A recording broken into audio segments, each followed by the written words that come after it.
Hi, I'm Corey Nathan, and this is Talking Politics and Religion Without Killing Each Other. Your home for edifying, provocative, and fun conversations among high-profile public figures and regular folks like me. We talk about faith and politics and all kinds of topics that really matter in our culture. So if you're tired of all the screamers out there taking all the oxygen out of the room and you want to join us in taking some of that space back, you'll love talking politics and religion without killing each other. Thanks for spending some time with us. Enjoy today's show. Welcome. We are talking politics and religion without killing each other. I am your host, Corey Nathan, and I am so grateful to have a place to talk about faith and politics and big ideas in our culture with all kinds of interesting, accomplished folks of goodwill in good faith. And if you appreciate what we're doing here, please consider subscribing on your podcast app, give us a review, and tell a friend about politicsandreligion.us. The end is spelled out. It's the easiest way to find us. Just go to politicsandreligion.us. And now, since this person, her work, and this topic strike right at the heart of our mission, I'm just going to dive right in and introduce our wonderful guest. Mónica Guzmán is Senior Fellow for Public Practice at Braver Angels. By the way, an organization I feel just absolutely passionate about figuring out how to give to and reach out to and get involved with. I've read about it through your book and heard about it through other podcasts I listen to. So glad to learn more about it. Looking forward to participate however I can. That is the nation's largest cross-partisan grassroots organization working to depolarize America. What a novel idea. Mónica is also founder and CEO of Reclaim Curiosity, an organization working to build a more curious world, and co-founder of the award-winning Seattle newsletter, The Evergrey. She was a 2019 fellow at the Henry M. Jackson Foundation and a 2016 fellow at the Nieman Foundation for Journalism at Harvard University. I think I've heard of that college. People say it's pretty good. Mónica served twice as a juror for the Pulitzer Prize. Is it Pulitzer or Pulitzer? Oh my gosh. I've heard it both ways. I don't know. Take your pick. Okay. Pulitzer. Mónica is a Mexican immigrant, Latina, and dual U.S.-Mexico citizen, and is the author of a great book, which we'll talk about a great deal today. I never thought of it that way, How to Have Fearlessly Curious Conversations in Dangerously Divided Times. Mónica, I am so glad you're joining me. I have so many questions. How are you? I'm doing great. Yeah, it's wonderful to be here. I love talking about all this messy stuff. Oh, messy. So I'm a fan. Messy indeed. So I'd like to start by asking you about your grandmother's giant round dining room table. And please correct me if I don't pronounce this. Sobremesa? Sobremesa. Yeah. Sobremesa. Okay. Sobremesa. Yeah. Yeah. So sobremesa is a word in Spanish that doesn't really have a translation in English, and it refers to the conversation that follows a meal when everyone stays at the table. Maybe the plates have been cleared, maybe not, but it can be an hour, it can be 2 hours, depending on how engaged everyone is with each other. So in my grandmother's dining room was this big, really heavy wooden table, and it was round, and all my aunts and uncles and, a couple cousins would sit around there, and me and my brother, when the meal would be over, we would get out of there, because what's the point of sitting around when you're a kid and just hearing adults talk? It mystified us all, right? When we were young, like, how is this fun? And so I'd go and watch TV or play a game in the rec room or go outside. But every now and then I would hear, peals of laughter from that room, and it would be 2 hours later, and I'd realize, my gosh, they're still there, and it'd be that mystery again, like, how could they be having any fun? Or I would hear them fight and voices kind of get loud, and I'd think, uh-oh. But then, boom, laughter again, and something's been sort of released. And of course, it took me ages to realize that conversation is delightful and extraordinary and a whole journey. And even though you're just sitting there, adults find a lot to love about conversation. Was there a moment in your life when you went from wanting to escape to go watch cartoons to really wanting to be around that table, the sobremesa? Oh, yeah. Oh, what a great question. There was a time when I did start to stick around the older I got. Um, yeah. And so my guess is that it was somewhere in the early teens. My grandmother's house, I remember she had toys for little kids, but once you're a teenager, what toys really are going to entertain you? So that the rest of the house got a little boring. So that was one thing. And then I did find myself more and more, I guess, enticed by whatever they were talking about. My parents started to become human beings in and of themselves instead of just protectors or authority figures in my life. And I don't remember the moment, but what a great point. I would sit there and I remember the feeling of, are people going to ask me to leave? Looking around where like the cigarettes started to come out, in the ashtrays, and me going like, do I belong? Am I allowed to say anything? And I would spend a lot of time, I think, listening. And then every now and then someone would turn to me and I slowly found my way in. Mm. You just reminded me of I didn't remember this until you prompted that question, and then you started to share that season of life for you. Do you mind if I share a quick story? Please, yeah. So in New Jersey, where I grew up, we started on the New York side, moved and grew up in my teenage years in Jersey. You don't get your driver's license till you're 17. So I got my driver's license, and that's when I started driving into Brooklyn to spend time with my grandparents alone. My Baba and my Zeta. My Baba was born in Ukraine, shtetl in Ukraine. My grandfather grew up, he was basically on his own when he was 16 years old. And what I loved about being able to drive was going and spending time with them and sitting around their little table in Brooklyn, New York, and my it's going to sound really weird. I don't know if I've ever shared this on this program. My grandmother used to make me a tuna fish and peanut butter sandwich. Oh, what is that? Did you like that from the beginning, or was it an acquired taste? I asked her to make it for me one day, and then she just remembered it. Because I was being silly. I was being like childish, and when I don't know how old I was, 6 or 7 years old. And she always remembered that, but she made it so well. So I just, into my adulthood, my young adulthood, she made that for me. But, the greatest part of that was, sorry, I'm getting like choked up remembering it. This is awesome. Yeah. The stories that, mostly it was my grandfather who would just go on for literally hours about him growing up. And he knew a lot about his Baba's family, my grandmother's family, because they basically adopted him at such a young age. They met when he was 16 and they basically adopted him, and he ran the family grocery store. And then Zaid passed away in 1995. Yeah, September of 1995. So then when I went back, I would go spend time with Baba, and then Baba would tell me stories about, they called it Russia. It was, but what we know is Ukraine now. And then early when she was first going to Erasmus Hall High School, and when she first met Zeta and the early years. But that was a very, very magical moment in my life when the rest of my life was rather troubled. But it was also like a passing of the torch in a way.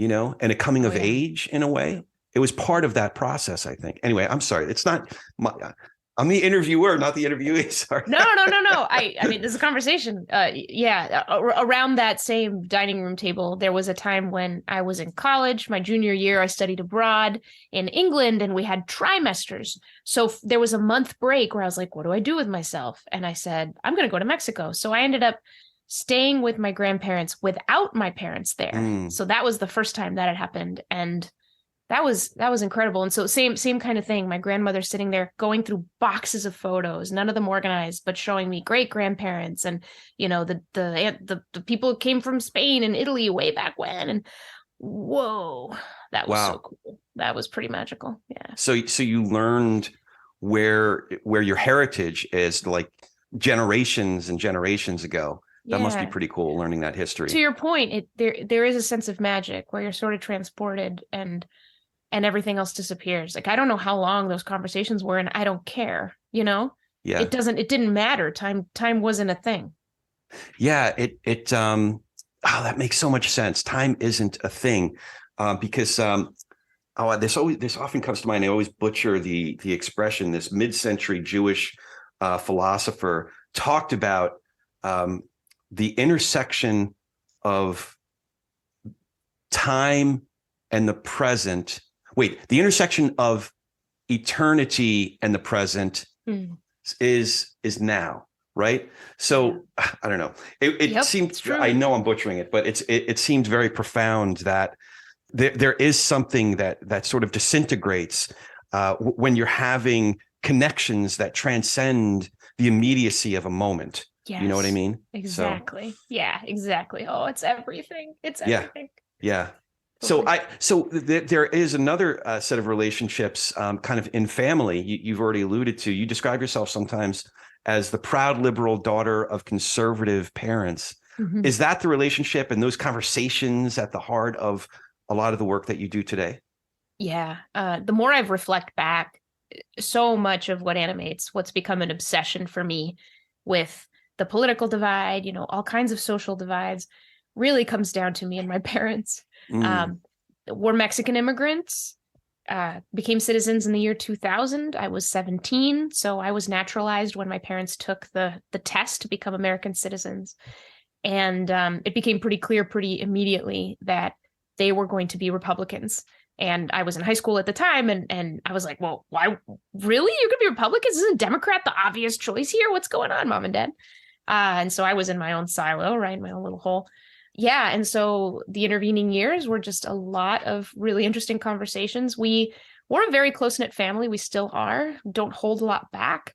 And so, it'd be loud. I sometimes would sit in restaurants going, well, it's a good thing no one around us understands our language, because otherwise we'd be getting all kinds of looks. So it felt like because we spoke Spanish in this small New Hampshire town where no one else spoke Spanish, it felt like we could speak at elevated levels because it was all background gibberish to anyone anyway. Yeah. So I think we spoke fairly loudly and argued about Glenn Beck and welfare and Clinton and George Bush and all that. Oh, man. Yeah. So then in the 2016 presidential campaign and election, that's when things got heated to an alarming degree, like it did for many families across the country. And the thing that really floored me, I think, was, I would have my conversations with my parents. They would be really tough. I'd get mad. They'd get mad back. It got kind of nuts. But we ended up at a place where I could go, okay, I see where you're coming from. I get that. It makes sense. I hate it, but it makes sense. And then I would go and, hang out with my liberal friends, mostly liberal friends here in Seattle. And without meaning to necessarily, they would talk in 2017 after the election about people who voted for Trump, like they're just vermin. And, and so a lot of folks didn't know that my parents, were like this. And not only that, but that I loved them, and so anyway, I think it was that. It was just me looking around and going, there is so much people are missing about people who made a different choice from them. And this derision, I think, is beneath us. And I didn't know how to say it. I didn't know how to make the case. I was like, this is not who we are. It shouldn't be who we are. So that, honestly, like, a lot changed from that. Yeah. It's funny that you mentioned that it was 2000 that your parents, that you became citizens. That was the year. I grew up in a very observant Jewish family. We went to an Orthodox synagogue. Mm-hmm. That spring into the summer and into the early fall, I was in a basically obsessive inquiry that led to me becoming a Christian, like a Bible thumping, born again, the whole, no way. Yeah. And they were two very different worlds. In fact, talk about like we're in two such different worlds. My father would send me material to read and to consider over the course of the next 3 to 5 years. We were in this really long dialogue about it. And one of the treatises he sent me was called "You Take Jesus, I'll Take God." And the way he could never refer, the rabbi who wrote it could never refer to just Christians. Mm-hmm. He always referred to Bible thumpers or Jesus freaks or, these derogatory terms, Yeah. But that was in some ways, that's what led to the project, this project, and why I'm so passionate about this. Because obviously the religious part of it was talking to my, father in particular about how I came to these conclusions and why I made this decision. But also learning to have really difficult conversations about just deeply held, not just beliefs, but it's like who we are. It's our family. It's our heritage. It's our race, you know. But also when I started going to church, I realized, oh, this is not just a bunch of people who buy into this theological set of propositions or philosophical set of propositions. This is like this subcultural group that I'm a part of now. And a lot of the things talk about the hierarchy of values. You know, I took that test that you described, the Schwartz human value. I think it's just called the human values test. Like these folks are like, their set of values is very different. Like I had to come to grips with that, in particular, political and social positions that were like, oh, wait, hold on. I don't necessarily, like you're saying I'm not part of that we, you know, I'm part of the whole Jesus thing, you know, like, so I was curious though, 2000 was an interesting year to become citizens. If it was post 9/11, would it have been more difficult for your family to go through that process? Oh yeah. I hadn't considered that.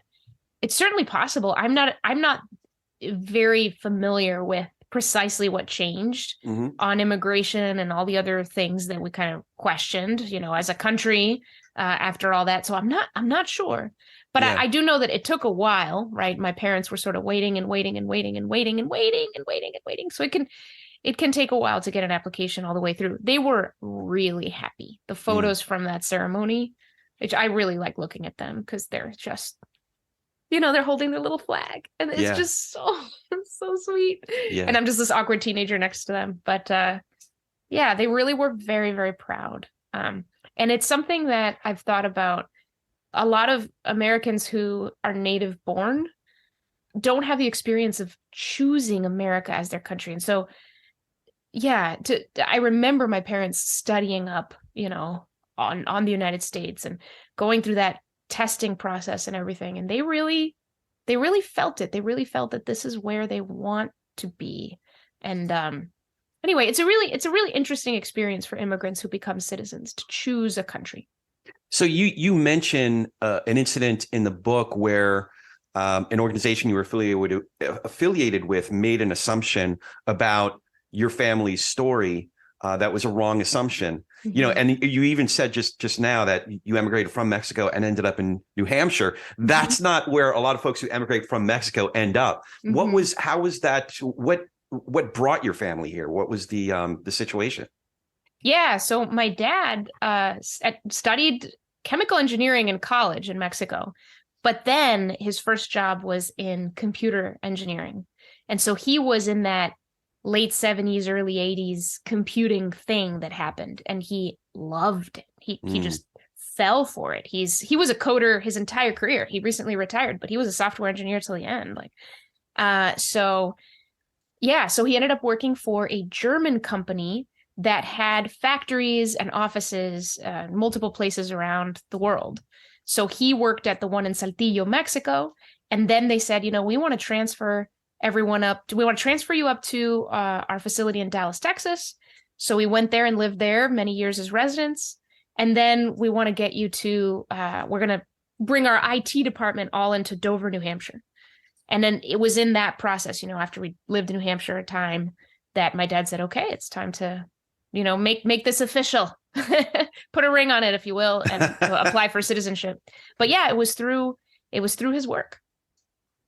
That makes a lot of sense. I could now I'm making assumptions about that story, that journey that might lead one to become more conservative and support a George W. Bush, you know, but again, like in your book, you caution against making assumptions like that. We shouldn't come immediately to conclusions. Well, this brings something to mind, actually. So there's someone I know who is also in journalism and also an immigrant. And she was telling me she often speaks to, you know, Democrats, liberals, and then will also speak to Republicans, conservatives, you know, rooms of very different audiences.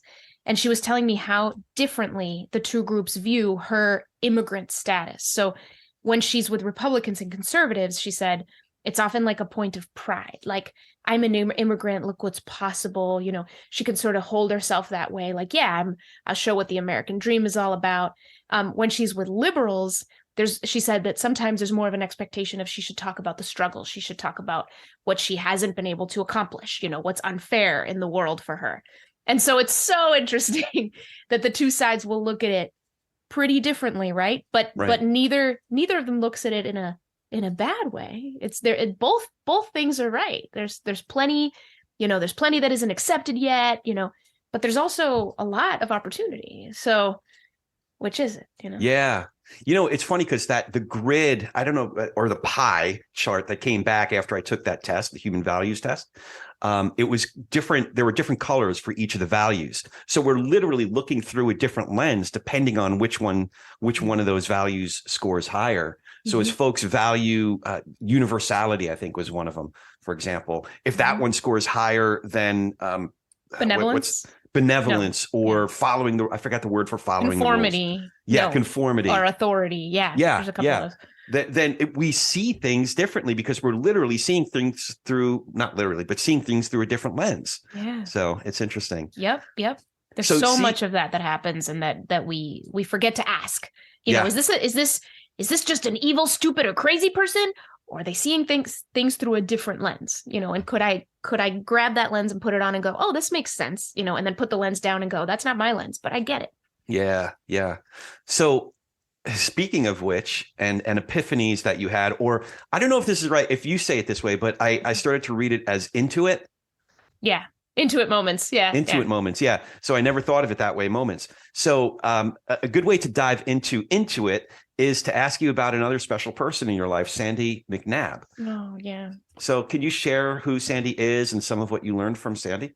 Yeah. So Sandy is a career agricultural agent out of Sherman County, Oregon, which is the second smallest county in Oregon. It's about 2,000 people. It's largely wheat farmers. So he retired a few years ago, had a long and incredible career. His family got to that area in like the 1890s.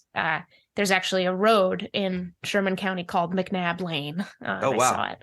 And Sandy is just fantastic. The way that I met him was through the newsletter that I co-founded in Seattle, the Evergrey.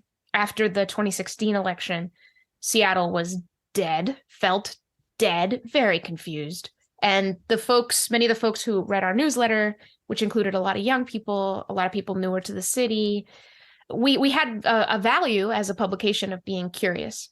And so people said, I want to be curious about people who made this choice that I don't understand, but I don't know how to be curious really because I don't know them. I haven't talked to them. I don't know how to. And so we came across this interactive online map where you plug in your own county anywhere in the US, and it spits out the county nearest to yours that voted exactly opposite in that election. Oh, wow. So it turned out that King County, Washington, the opposite was Sherman County, Oregon. They went 74% for Trump instead of 74% for Clinton. So that led to some Googling, some sort of like Hail Mary passes of, I don't even know if this is going to work, but let's see if we can find out. And one thing led to another, and that's how we connected with Sandy. The idea was, could we partner to co-create some kind of visit to Sherman County where we would get to know each other, we would begin, just begin to get curious about each other with each other, which I think is so essential. And yeah, we ended up doing it in March of 2017, and it was an absolute game changer. I've talked to many of the folks who went. It was about 19, 20 people from King County meeting with about 16, 17 people from Sherman County. And yeah, it was incredible experience on so many levels, and a lot of things were learned. So how did you, I have a lot of questions about like putting that event together and structuring it in a way that gave yourself and the group the best chances of it being an edifying versus, oh, I'm not allowed to. My brother says I use the word edifying too much, but that's what this is. Like, I'm being edified. So having it being a positive and informative, enlightening experience rather than one that devolves into, you know, what we see every day online.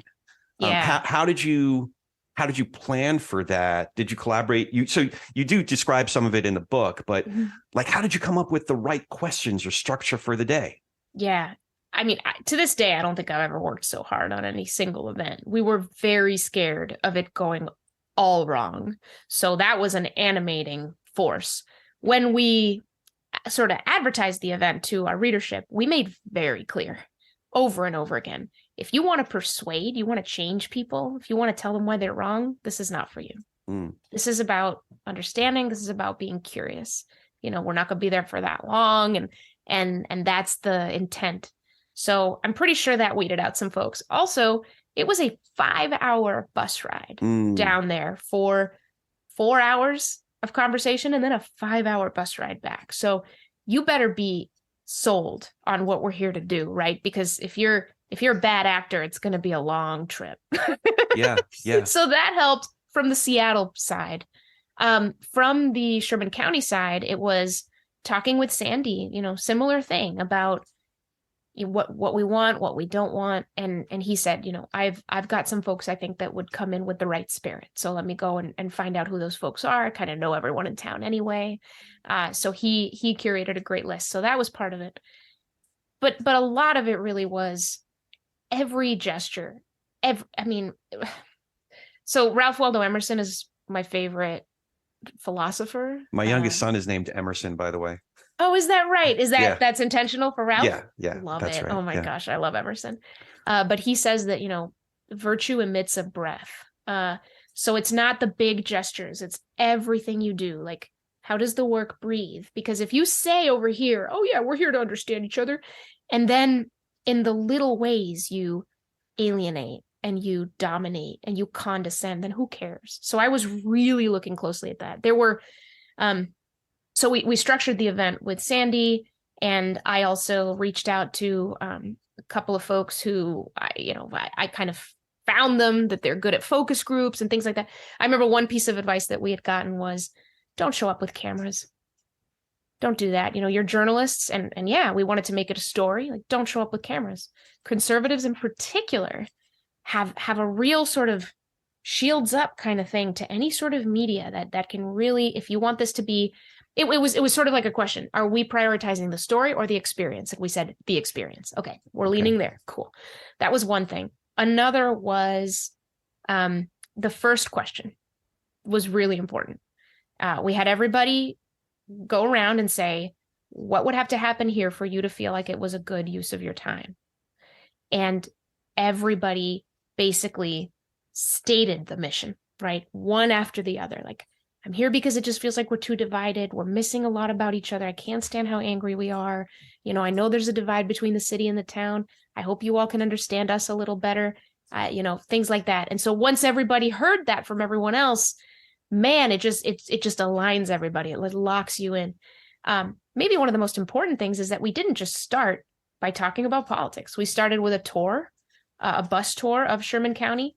It wasn't very long because we got there a bit late, but we were able to see like the endless wheat fields and hear from people for whom this is like life and this is everything. Not only is it life in terms of livelihoods, but they're also making food, And there's this moment I talk about in the book where Darren Paget, one of the farmers from Sherman County, during the event, we had all eaten sandwiches. They had donated it. And he goes, if you knew what it took to put that sandwich on your plate, and you just could hear a pin drop. And everyone in Seattle was like, oh my God, what do we know in the city? We don't know anything. So there was a lot of humility. There was a lot of eye-opening moments and a lot of heartfelt, just candor, throughout. And we figured out the structure slowly, carefully, using the best of what my co-founder and I had learned and what Sandy had learned being a community leader.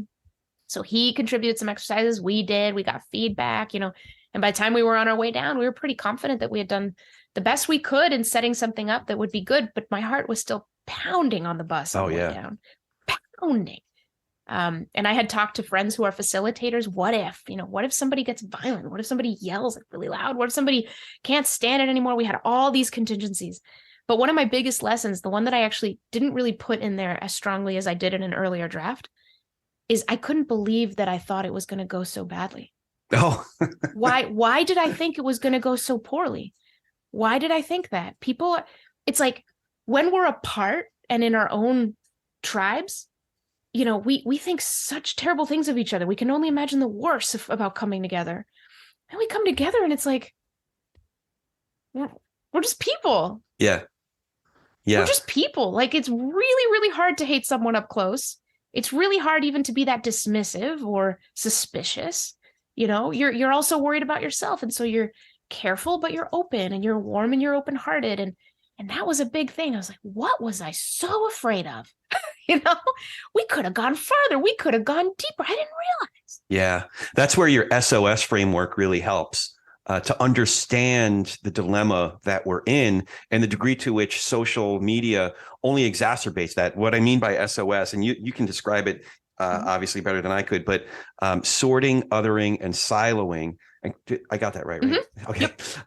But sorting means, we're literally seeking out states and towns where we're among others. So one of my questions was anybody in Sherman County left leaning or anybody from King County right leaning, or was it all just like, we're all wearing our jerseys and we're all, this is all blue, this is all red. Mm-hmm. No one from King County was right leaning. A handful of people from Sherman County were left leaning pretty moderately. Okay. Yeah. And there was like maybe 2 or 3 people from Sherman County who were either, well, they I wouldn't say they were centrist, but they were politically homeless is a term that people use. There was one woman I wrote in the book who didn't vote. Right. And she was fascinating to me, because she was one that I realized later, like, I had a judgment against that, one way or the other, but how do you not vote? And later when I went down to Sherman County a couple of years later and talked to her and I asked her about, the experiences, like, tell me what led you to not vote. And she told me that story. And then I understood. And I stopped judging the decision so much. She told me about how she imagined herself filling out the ballot for Trump. And then she imagined herself filling out the ballot for, Clinton at the time. Yeah. Clinton. Yeah. And just both of them made her sick. Just couldn't. It made her sick. Yeah. And I was like, I can't. How can I judge that? It's like the diversity of perspectives is one of the most incredible things about our society. Yeah. And it's so easy to stand in judgment of someone who would make a choice you think is so silly to not vote. It's like, well, walk in her shoes for a bit, like learn about her background, learn about how she voted for Obama and then saw a lot of stuff she didn't like. And then she kind of crept to the Republicans. But even then it was a little rough. She didn't vote, and that was the right choice for her. And it took me a while to understand that. Yeah. Yeah. Yeah. I realized that I had the luxury of voting on principle in 2016, because that's when I realized, oh man, I really got to make a decision here. Now, I was never considering voting for Trump, just to kind of put it all out there. But Clinton was not. I wondered, though, if I didn't live in California and I lived in a state like Pennsylvania, Wisconsin, Michigan, would I be afforded the same luxury of being able to cast a vote in 2016? Who was it? Johnson was the independent or the libertarian or whatever. Maybe. Yeah. There was a third, Gary. I think it was Gary Johnson. I think it was. So I just voted for Johnson on principle because my vote in California doesn't. Like, listen, for president, it doesn't really matter. Like, the Democrats going to win, at least for the foreseeable future. So I do wonder, though, what I would have done. I think I would have brought myself to voting for Clinton in 2016, at least on the resume. There's a lot of positions she took that I had a hard time with. There were a lot of other Democratic candidates that I would have had an easier time voting for. But I get it. Everybody's the way that they arrive at their decision, to me, is almost more interesting than the decision itself. Exactly. Oh, it absolutely is. It absolutely is. That's beautifully put. Yeah, that's the thing to get curious about. Figure out what path they took to that decision, and you'll discover some things that you may not have thought about. And whatever judgment you have will, it'll change. It'll change. So that landscape that you describe in Sherman County, Oregon, it made me think of it made me make this analogy between our default posture. A lot of us have this default posture, and you described it before, as one of just automatic contentiousness. If we get into these conversations, it seems like we're automatically pre-wired, but I don't think we're pre-wired. It's more like a bad habit that we've learned to be in this contest. We want to win the contest. And we're like, we think that we can persuade if we drop the perfect rhetorical little bomb, And that to me in Sherman County would be like soil that is just completely crusty, that has no nutrients in it, that it can't go anywhere, that it can't grow anything. Yep. Whereas curiosity is fertile soil. Yeah. So and this is a lot of what the book is about, but I'd love for you to share how you begin to penetrate that crusted soil, that default posture of contentiousness, and ease someone into a posture of curiosity. Mm-hmm. Yeah, I think the key is that people can't hear unless they're heard. And so it's about actually hearing the other person. A lot of times when people come together across disagreement, they come with their shields up and some guarded suspicions, assuming that it's going to be a showdown or a test of their intelligence or how much news they've read or the statistics, and that's part of it. Is we often make this about facts, and about figures and all of that, as if facts would lead everyone to be Democratic or everyone to be Republican or everyone to be liberal. That's just not a thing. This is not a thing. We don't even want that. That'd be dumb. So, given that, what you need to do is look at each other as people, not as a label, not as a representative of a group. You have to recognize that other person, even if they believe something you think is just ridiculous, they're a lot more than that belief. And that belief may not come from the malevolent place you assume it comes from. So that's it. It's like you look at it as fertile soil. Honestly, that's it. It's like we often talk to projections of people that are in our minds. We're not even really talking to the people themselves. We're not even able to see them really. We just approach ready to fight from whatever we know about their opinion. That's enough for us. Like we go and we start. So it's honestly about just seeing it differently. We often look at the other person as just, I have nothing to learn from you. Right. And that's the thing to change. I have plenty to learn from you. The fertile soil is you. Is who are you? Right. Where did you come from? What's going on? What's in your backstory? And yeah, once you kind of, I talk about beginning by asking yourself the question, what am I missing? Okay, here's a disagreement. What am I missing? Here's my judgment. Okay, but what am I missing? Can I turn my judgment, which is really an assumption, into a question? Can I check my assumption? How can I do that? And so once you go there, the questions are endless. Yeah. Absolutely endless. And if you notice yourself getting angry, get curious about that too. Why am I angry? What feels threatened? What am I afraid of? Is that fear justified in this moment, in this conversation? Or what is it that it's tugging on that feels like a bigger threat later on? Because mostly it's that.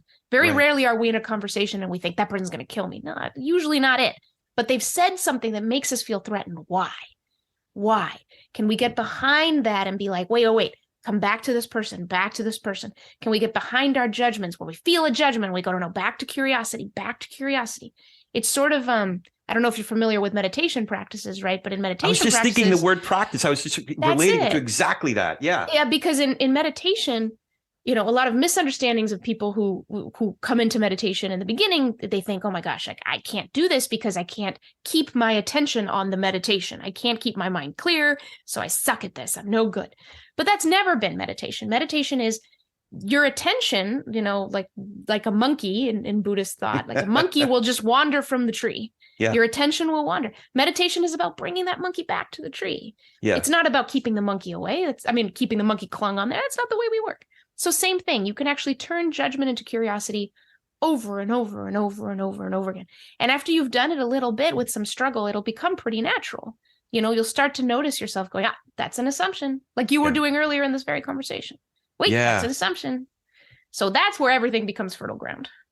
It's funny because I've recognized it in other people, and I forgot the way that you described it in the book. But when you were describing it, the image that occurred to me over time in doing this thing, it is dominoes. Like somebody knows there's a domino. Like, oh, somebody did it to me the other day. Well, you're from New York. Yeah. You couldn't possibly be a Republican. You couldn't possibly be conservative. You're in the entertainment industry. So there's this domino, entertainment industry. Bang, all these other dominoes start to fall for folks.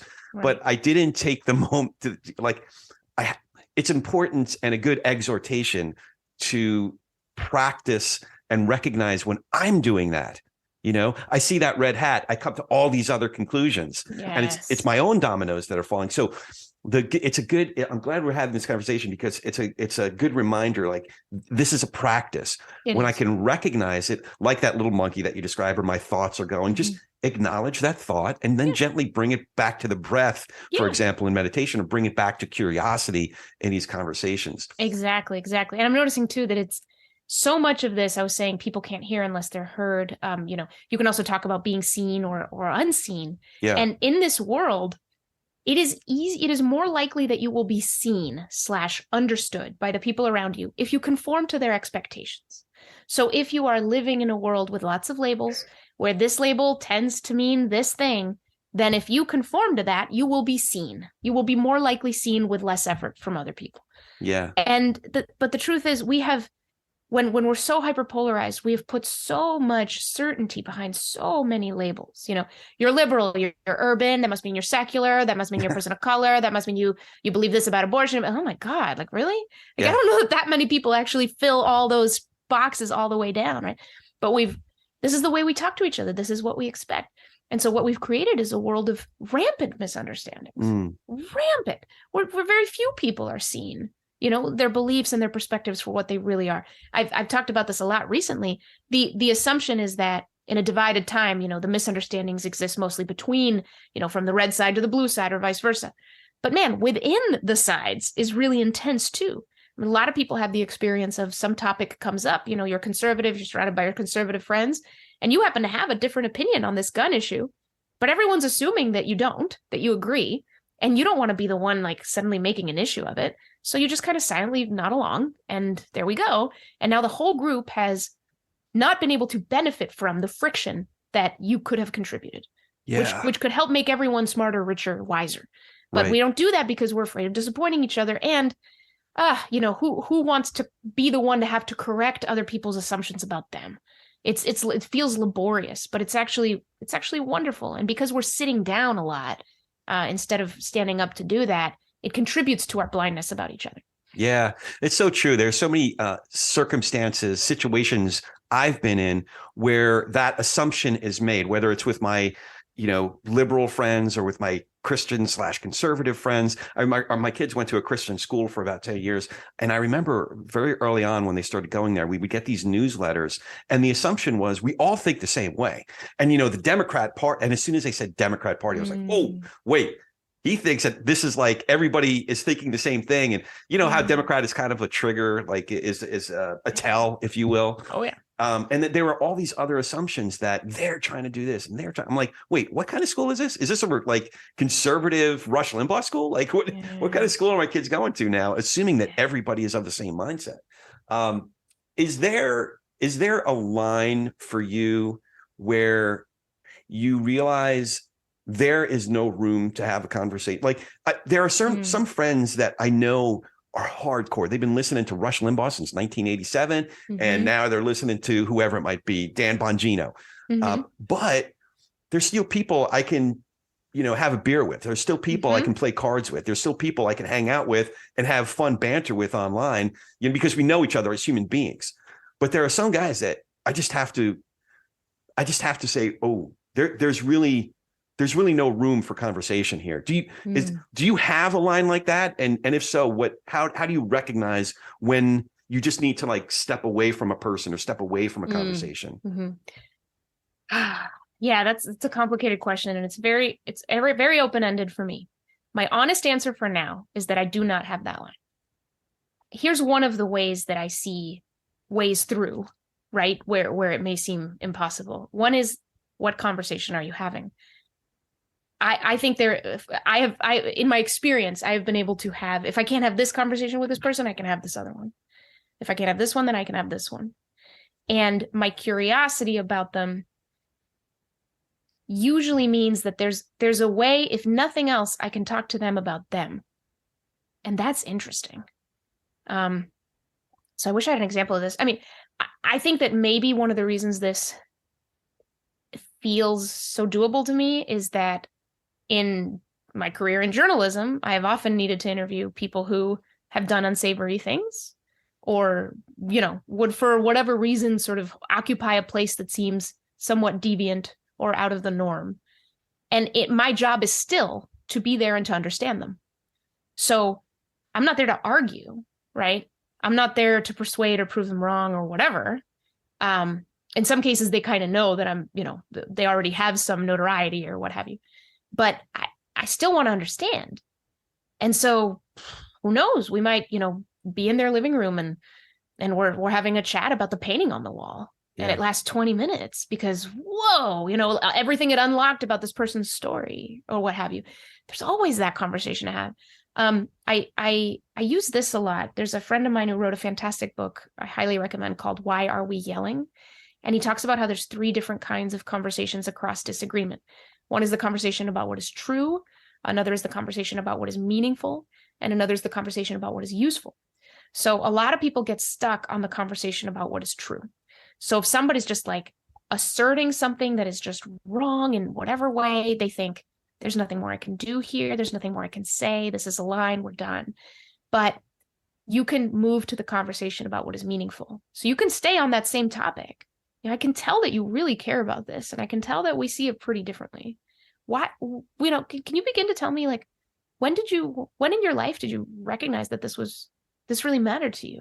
Do you remember where you were or what you were doing? And then people will start telling you about that. And telling you, I have never started that conversation with someone where they didn't feel somewhat grateful to be asked. We hardly ever ask each other why we give certain meaning, why things matter to us. We mostly argue with each other about what should matter more or less. Right. But we don't usually just start with that pure curiosity of, wait, where does this come from for you? So there's that. Now, I don't want to dismiss, your other kind of part of that question, which is, when do you know to walk away? Because there's still moments to walk away. I think the analogy for me is heat in a conversation is good. The question is whether it's cooking something or burning something. So if it's cooking understanding, if that friction, you can tell it's like, this is making me sharp, this is fun, this is interesting, great.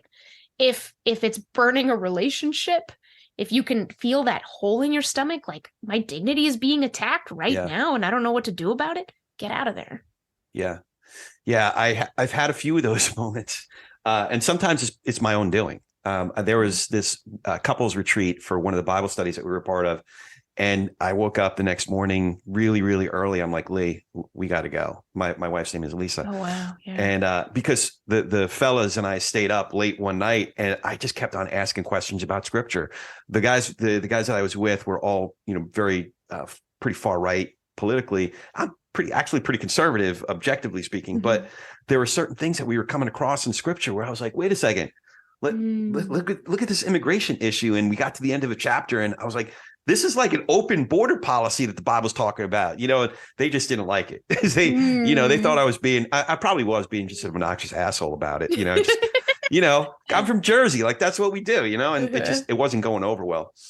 So the next morning I just felt like crap. Like, I just felt beaten up. We had to go. But there are other times when it was on me, when I just realized I was beating somebody up. They just pushed my buttons and I did it I was going to ask you, was there? So you're kind of like you're the author of the book. I never thought of it that way, right?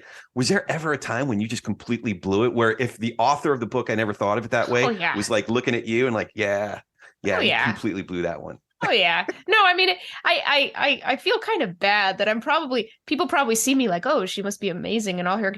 No, like, just today, my husband and I got into some thing over like landscape work that we're doing that. Yeah. And it's to your point, time passes and you go, I shouldn't have said that.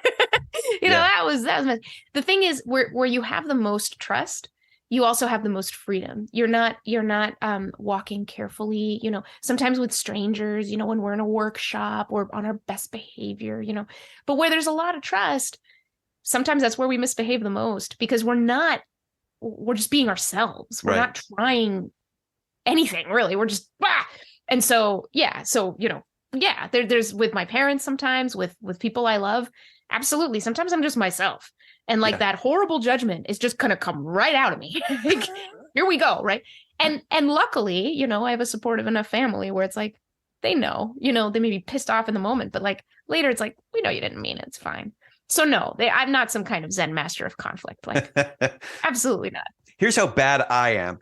I'm doing this for a reason, not because I'm the expert that needs to teach everybody how to talk politics and religion without killing each other. It's because I'm like the student most in need of this.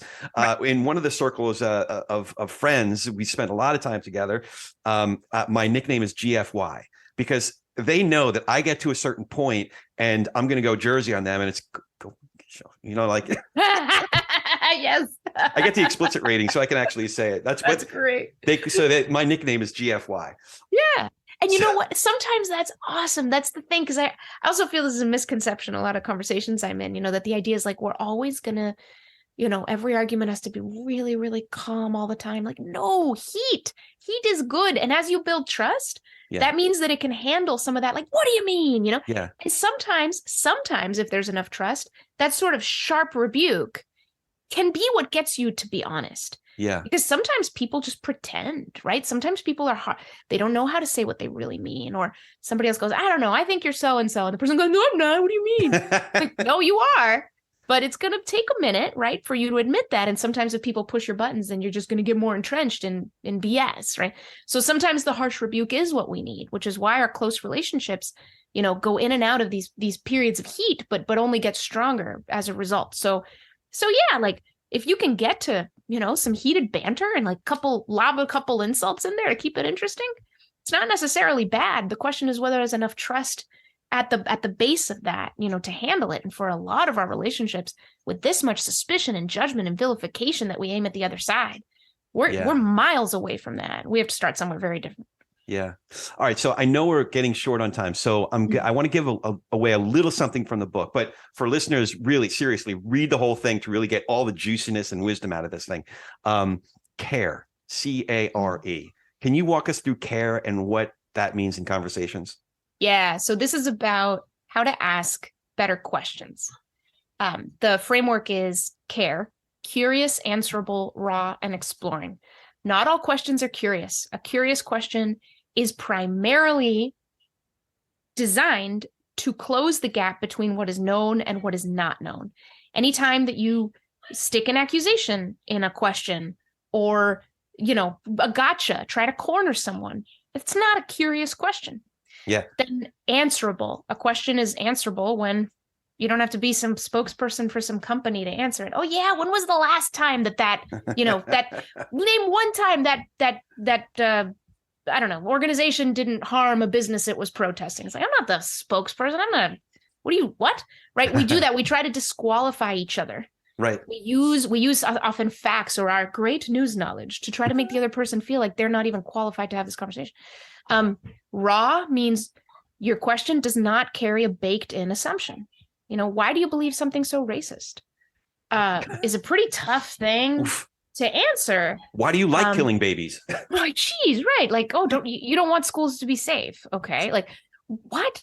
What? So it's good to take the assumption and pull it out of the question. So you might say, I got to be honest with you, that something about that just feels like it's not fair, to people of different backgrounds, different races.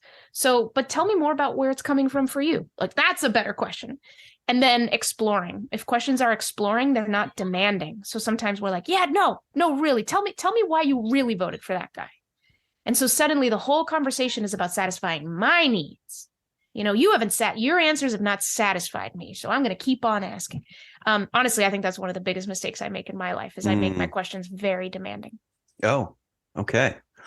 So C-A-R-E, curious, answerable, raw, and exploring. That's right. All right. So 2 more questions and I'll let you go. Okay. Any questions for me? Yes. So take your pick. Something you've changed your mind about, or an I never thought of it that way moment that you'd care to share. Yeah. So something I've changed my mind, but we kind of discussed it earlier. I became a Christian. So the whole Jesus thing. That's right. Yeah. It's a big deal. Kind of a big deal, right? Not so common. Yeah. Yeah. And I never thought of it that way. It happens. I like to think that it happens almost daily. Yeah. There's a lot of overlap in your book about discoveries that I've made, in how to just do this living or you call it, and again, I'm going to ask you to pronounce this properly, convivir. Convivir. Yeah. Yeah. Co-living, I think you say, how to do this co-living thing better, and not to come in thinking that we're going to persuade somebody to make a 180-degree turn and to be persuadable in order to be able to persuade, like all these things that overlap. But the way, like care, I never thought of it quite that way, or I never thought of it that way in your words. So there were a lot of epiphanies as I read through the book, or at the very least, things that maybe I had some ingredients for that I just didn't have the recipe for, So your book articulated certain things, but some of them were real, just full on epiphanies. So not just because you're here, but there have been ways to think through this exercise, this practice, if you will, even just sitting here right now, thinking of it as a practice and recognizing those impulses in me to be like, no, man, you got it all wrong, to the sharp elbow Jersey thing, to the curious thing, like, I wonder what in his life is going on that led him to that conclusion, So yeah. So there's a lot of every day. That's great. Yeah. I'm pretty convinced we all have those moments every day. We just don't notice them. Yeah. Just recognize them. So last question, how can we find more information about you, Braver Angels, your book? I never thought of it that way, and all the great work that you're doing. Yeah. So Braver Angels, highly recommend folks check that out. It's a great way to get involved and learn skills to depolarize yourself and your own communities. And that's at braverangels.org. Sorry. And then for me and my book, moniguzman.com, MoniGuzman. I'm also all over the socials. All over the socials. That's right. I love it. Thank you. This was such a cool experience for me because, like I said, I read the book and I've listened to you on other interviews and started reading some of your other stuff and learning about the organization. So thank you for doing this. I really appreciate getting to know you a little bit better directly. Yeah, thanks for having me. There were some really awesome questions here that got me thinking, so I really appreciate that. It's great. That's awesome.